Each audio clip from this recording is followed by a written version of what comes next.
You just need some fresh air. That's all you need. Or roll your window down when you're driving. That'll be enough. Well, put some music on. Put on some gangster rap and drive. That'll That do it? always helps me. No more Billy Joel? And no more Billy Joel. That's like a downer.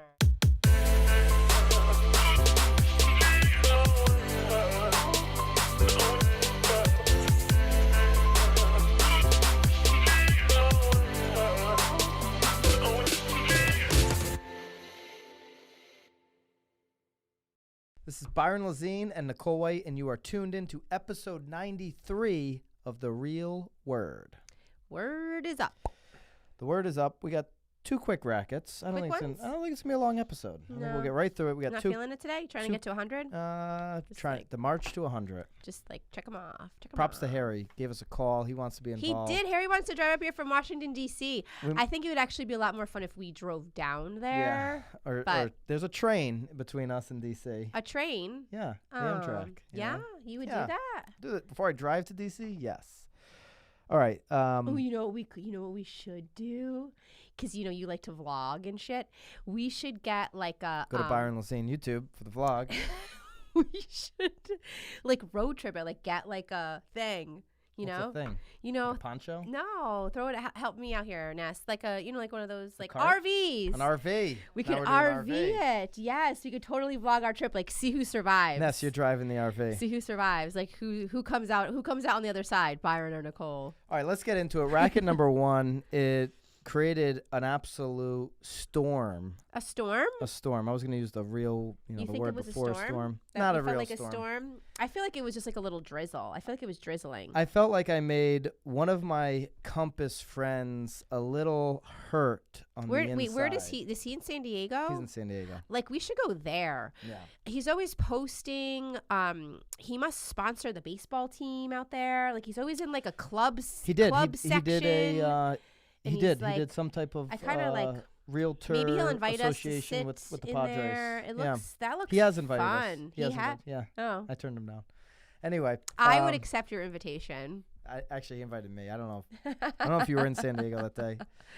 Anyway, no, I love the dude. I've actually had him on my podcast a couple of times. Yeah. Jason Cassidy from Compass. So if you follow me on Instagram, you might have saw this. So this is a lot about me right now. It's always about my you, podcast, my vlog, my Instagram, which is at Byron Lazine. And if you were following the story over the weekend, I posted an Inman article. Patrick Kearns wrote the article. It was October 9th. We're going to link it up in YouTube as we always do.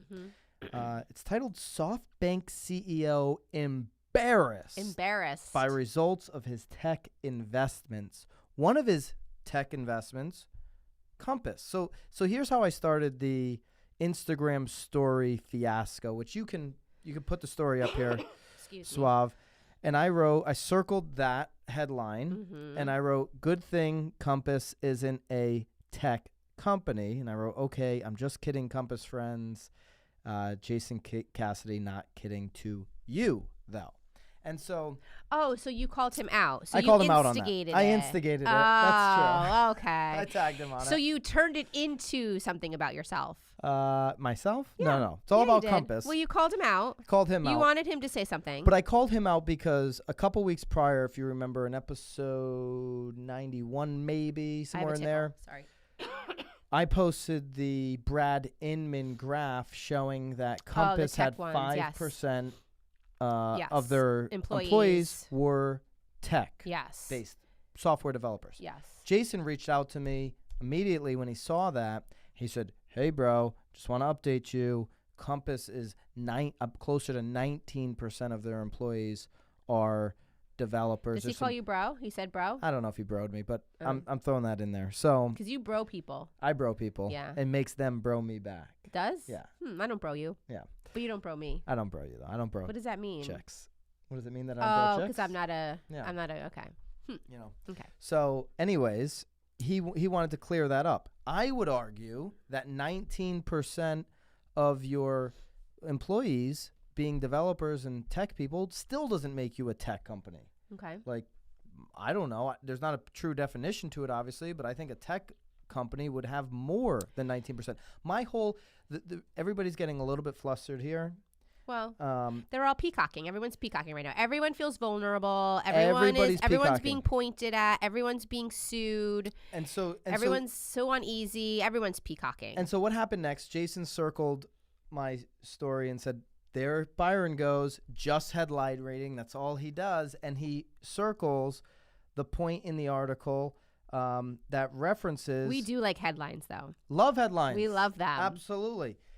I didn't throw this in his face or Compass agent's face. I got a lot of Compass friends, by the way.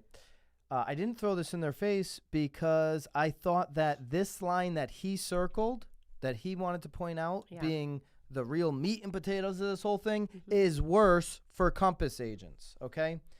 Here's the line. Let me find it. I will find it sooner than later. Maybe you should just read it from your Instagram story. I could read it from my Instagram story. That would make a lot more sense because it's all timestamped there. It was talking about being on the path. It was that Compass has a path. So Compass now has a path. I feel like it was only a few paragraphs under the headline, though. So I think you're. Yeah, I'm at the top. It's a very short article. They now have a path to profitability. Okay, I'll get you the exact thing here so we can. Okay. Right there.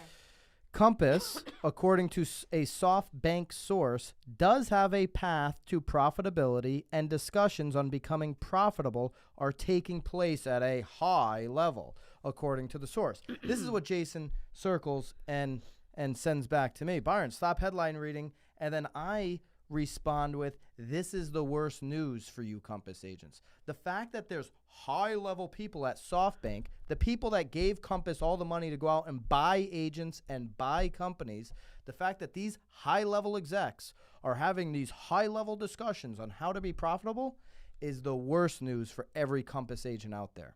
Growth will stop if they're having these types of discussions. They're already acting like a public company and talking about profitability. The reason Compass has been able to grow like wildfire is because they have recklessly been spending. And that's a good thing if growth is important. Now, if I'm a Compass agent that's already in, maybe I don't care about growth. Maybe my market has been bought up and we're at 73% market share. And maybe that's San Diego. I don't know the case for San Diego for Jason. But maybe I'm good. And I love the brand, and I love what it's giving to my clients. Jason shared some stuff with me, some badass stuff. Their concierge program, which is a service, Jason, nothing proprietary, by the way. So, but maybe I love it so much, and it is exactly what I need for my business, right? So that's good for you. Don't worry about the rest of Compass growth, but also don't get tricked about what's happening here. They are a typical brokerage. You can call them Sotheby's 2.0. You can call them Sotheby's without the legacy. You can call them whatever you want. They're a typical brokerage, and I'll clump every brokerage into the same pot. You better figure out how to be different, how to be truly a brand or a tech company, because Zillow's coming for your lunch. I say it every single week. And Compass is the same example. They haven't shown me the ability to be a tech company. I don't believe they're a tech company. I believe they're a brokerage.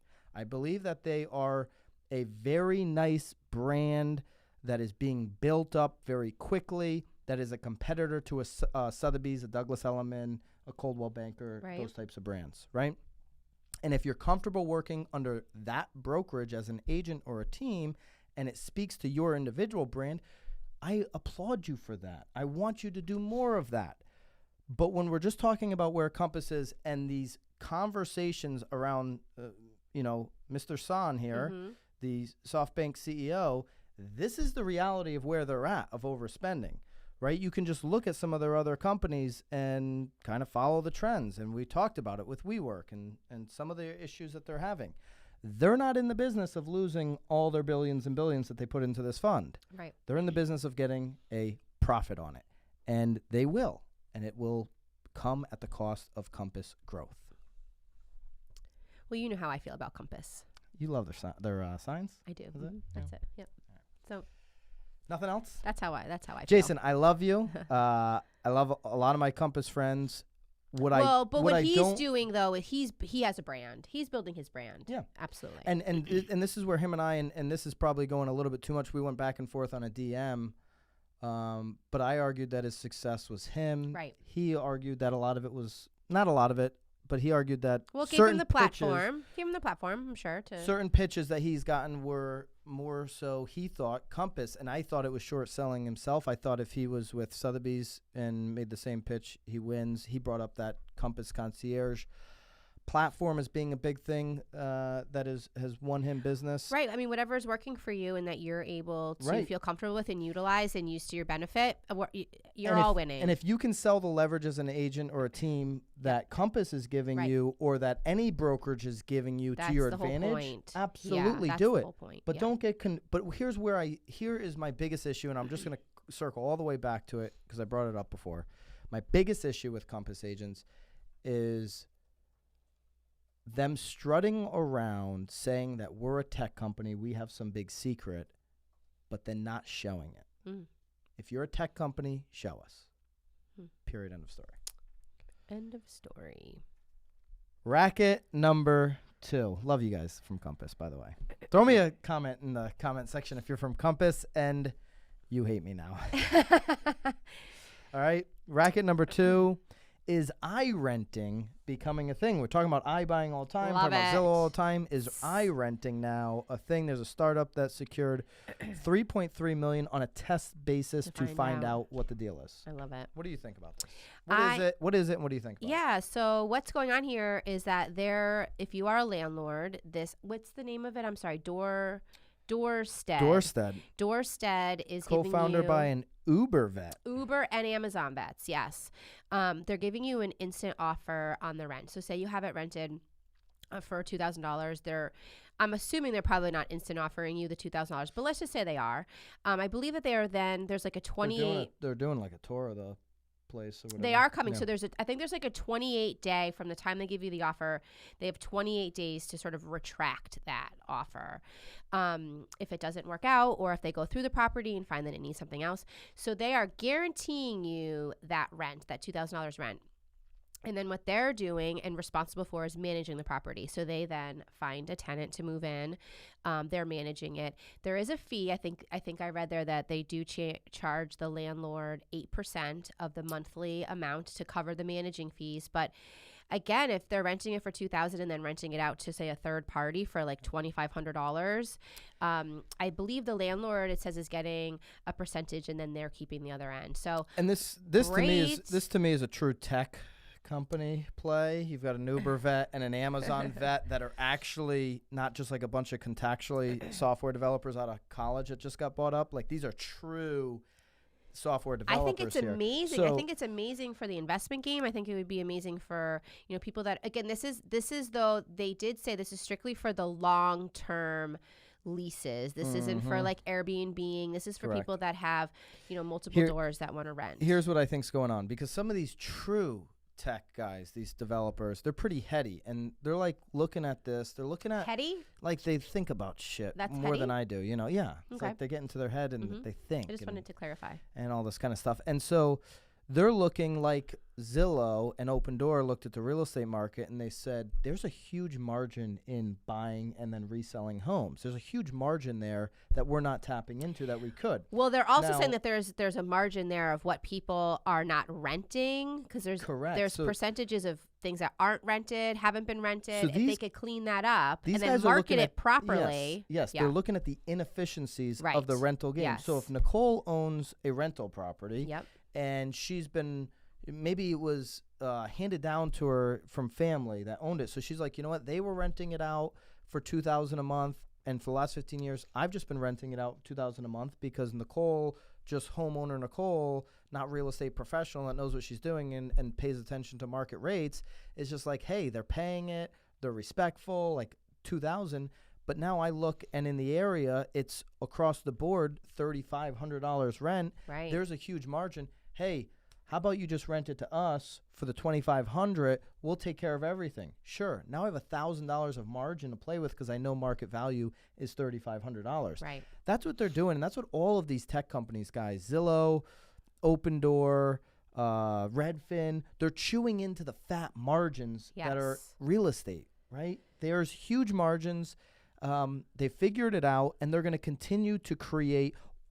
Answer me this, Nicole. Okay. Why would you use something like this if you were the homeowner?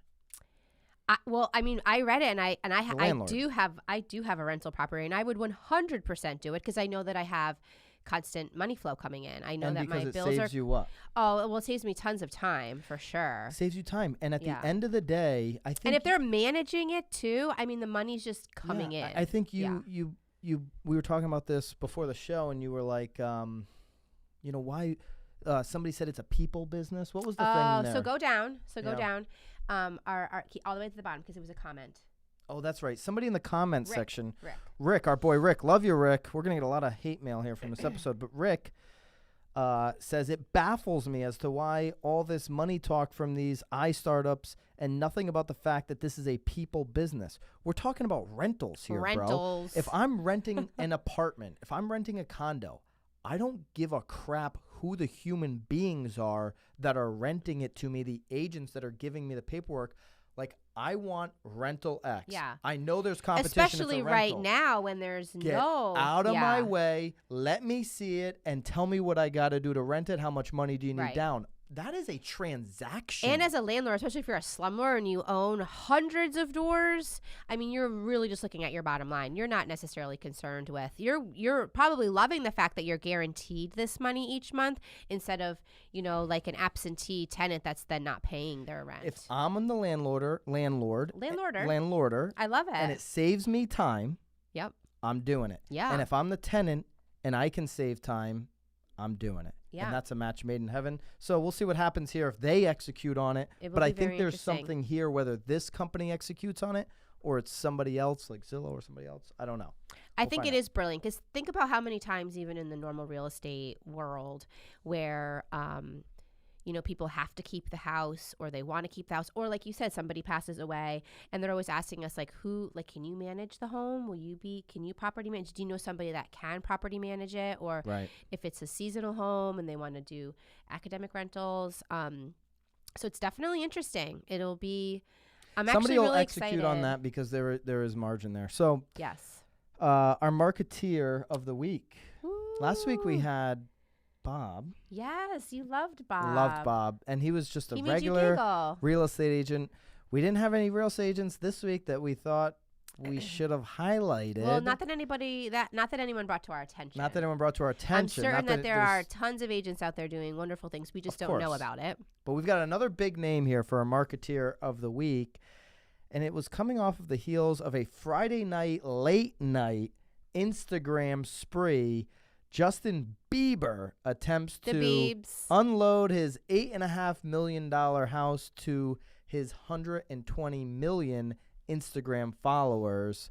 And so here's the thing. Oh, look, get a realtor, my guy. Yeah, one of the comments were great. Just go read the comment section. They were great. One guy says, get a realtor, my guy. You have to go through multiple posts, though, because it's not like he did this in one post. I mean, it's post after post after post after post. It was a late night spree, so I'm sure there was. And there's lots of pictures of his feet. So if you have a foot fetish, this is the Instagram feed you want. There's something more than CBD lotions that were involved in this spree. Lotions. I'm sure of that. Yeah, wow. I don't think he was just doing the gummy bears.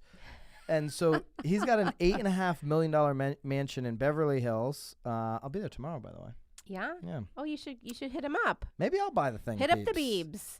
I mean, I feel like it would be a fun place to just at least walk through.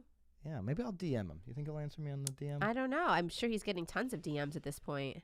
And so pretty much just put himself out there. 25-year-old pop star posted more than a dozen photos of a 6,100 square foot villa to his $120 million Instagram followers.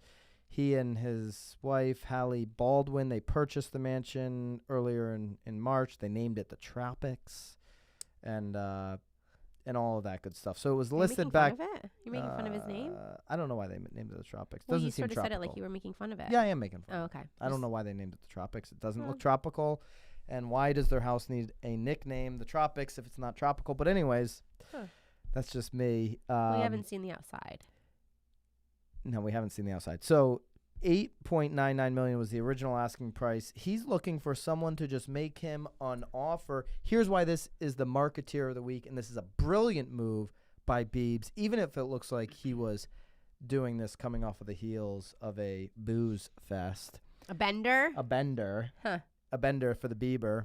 This is why it's brilliant. It's on Inman.com. People are talking about it. People are sharing it. California, Beverly Hills is not a big place. That's a small little community. And I bet you everybody in Beverly Hills now knows that's in the market for a house that Biebs is thinking about selling his. And he has 120 million followers. He has 120 million people that know about it. That is the place to go. So why would you, in this instance, maybe go to an agent before you just throw some chum out there, Biebs, into the water? He was bored for 10 minutes, so. He went out there and just tested it out, and the feedback he gets will tell him, is that a real tiger? No, those are not tigers. Those are kittens. The feedback he gets will determine whether he needs to go and get that realtor guy, you know? I think he's going to end up needing one. Tigers? What do you think he is? Like, it looks like a tiger cat. Michael, whatever his name is. What's his name? You know, tattoo face. Oh, Mike Tyson. Mike Tyson. Yeah. It's not Mike Tyson. It was a brilliant move, and undoubtedly, if you're a good agent in Beverly Hills, you're hitting up the Biebs Well, I was right going to now. say there's plenty of DMs. There should be plenty of DMs. You know what? Just DM him. Why not? Let's see if he responds. Maybe he'll double tap you and give you a heart. Yeah. Nicole just learned how to double tap on the DMs. Don't laugh at me, Ness. I really had no idea. Everyone was liking and hearting my comments, and I had no idea how to do it. All right. So I learned that today. So Biebs gets a Marketeer of the Week. We're begging you guys, please send us some Marketeers from your marketplace, somebody that's doing something amazing.